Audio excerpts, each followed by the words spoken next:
السلام علیکم ورحمۃ اللہ وبرکاتہ۔ بسم اللہ الرحمن الرحیم۔ انٹرسٹنگ سٹوری چینل کے معزز ناظرین، آج آپ دیکھنے جا رہے ہیں ایک بہت ہی سبق آموز اور سچی داستان۔ چلتے ہیں ویڈیو کی جانب۔ شوہر پیار سے اپنی بیوی سے کہنے لگا، کپڑے ٹھیک کر لو میری جان، میں دفتر جا رہا ہوں، کل ملتے ہیں۔ گھر سے نکلنے کی جتنی جلدی اسے ہوتی تھی شاید ہی کسی کو ہوتی ہوگی، سو وہ اپنی بیوی سے بھی پہلے اٹھ کر تیار ہو جاتا تھا۔ ایسا نہیں تھا کہ نئی نئی نوکری تھی، اور ایسا بھی نہیں تھا کہ آفس جلدی پہنچنا ضروری تھا۔ آدھا ناشتہ ہاتھ میں اور آدھا منہ میں، بیوی پیچھے پیچھے بیگ پکڑاتی ہانپتی کامتی کہ آفس پہنچنے میں دیر نہ ہو جائے، لیکن وہ نہیں جانتی تھی کہ یہ سب آفس کے لیے نہیں تھا۔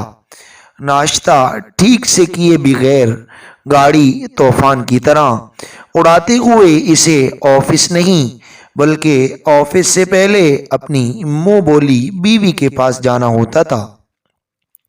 ہاں، وہ ناجائز رشتہ جو پچھلے 1 سال سے کامیابی سے چل رہا تھا، پہلے جان پہچان دوستی اور اب گناہ کی محبت، سلیم نے اپنی بیوی اور ریما کے شور سے چپکے سے یہ تعلق بنا رکھا تھا، اور یہ رشتہ اپنی ساری حدیں پار کر چکا تھا۔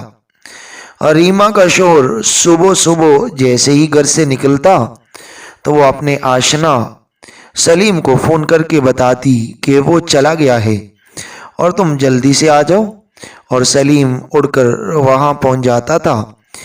ریما اسے سجی سنوری اور خوشبو سے نہائی ہوئی ملتی تھی، اور یہ سلیم کی خواہش تھی کہ میں جب بھی آؤں تو تم مجھے ہمیشہ تیار نئی نویلی دلہن کی طرح ملا کرو۔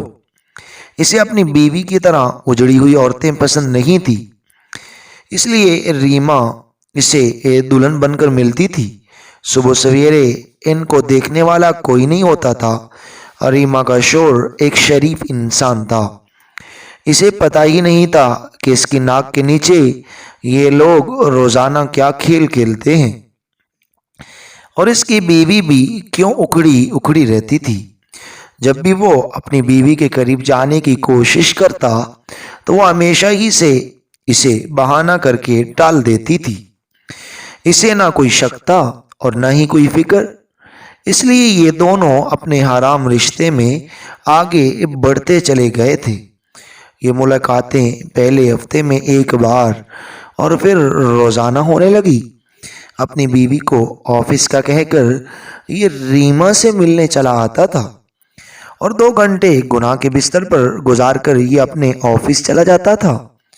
سلسلہ یوں ہی چلتا رہتا۔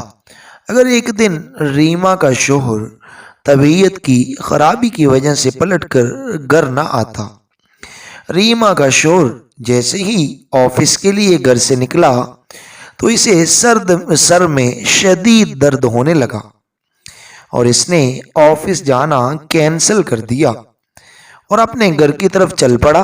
اس نے دروازے پر دستک دی تو دروازہ کھلا ہوا ملا۔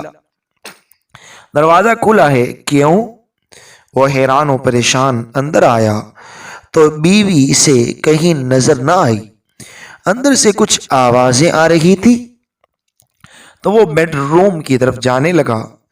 کھلی ہوئی کھڑکی میں سے اندر کا سین دیکھتے ہی ریما کا شوہر حیران رہ گیا۔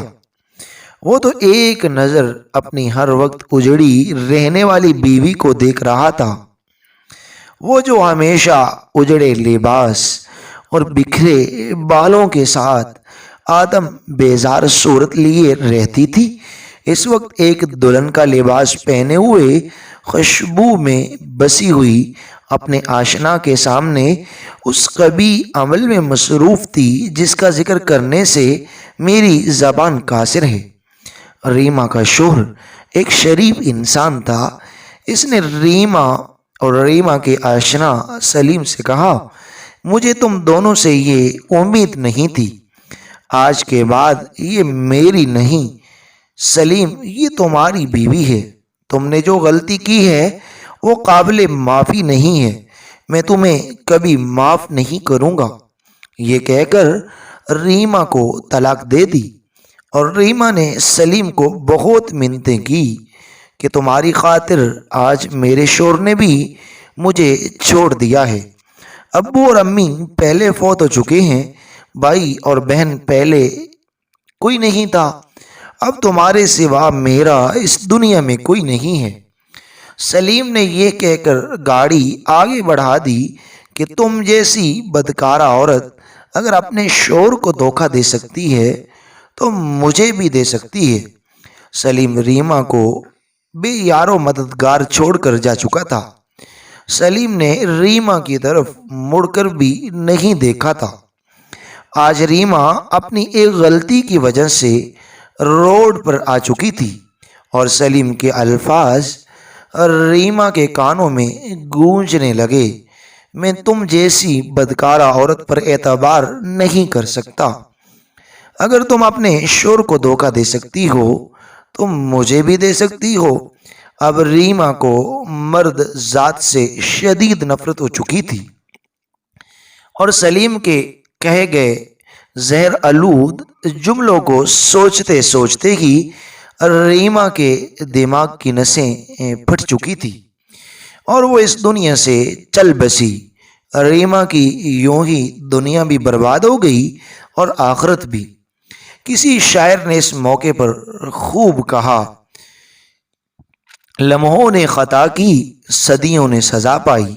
خدا را یہ داستان تمام لڑکیوں کے لیے ایک سبق ہے، خاص طور پر شادی شدہ لڑکیوں کے لیے، کہ خدا را ان نوسر باز مردوں کے جال سے اپنے آپ کو اور اپنی اور گھر والوں کی عزتوں کو بچاؤ۔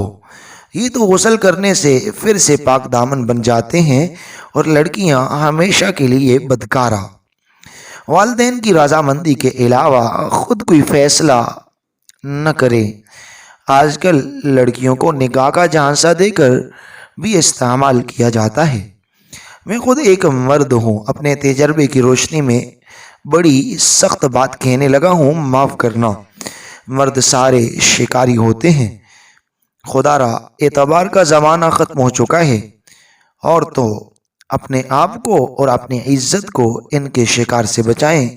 جن رشتوں کی اسلام نے اجازت دی ہے بس وہی قائم رکھیں، باقی سب دھوکہ ہے، ان سے بچیں، ورنہ سوائے پچھتاوے کے کچھ ہاتھ نہیں آئے گا۔ ناظرین اگر نیو ہیں تو پلیز چینل کو سبسکرائب کیجئے، ویڈیو کو لائک اور شیئر کیجئے، کومنٹس باکس میں اس ویڈیو پر تبصرہ ضرور کیجئے، اور نیکسٹ ویڈیو کیسی ہونی چاہیے اس کے بارے میں ضرور بتائیے۔ اب ہمیں اجازت دیجئے نیکسٹ ویڈیو تک، جزاکم اللہ خیر۔ آپ کا اپنا چینل انٹرسٹنگ سٹوری۔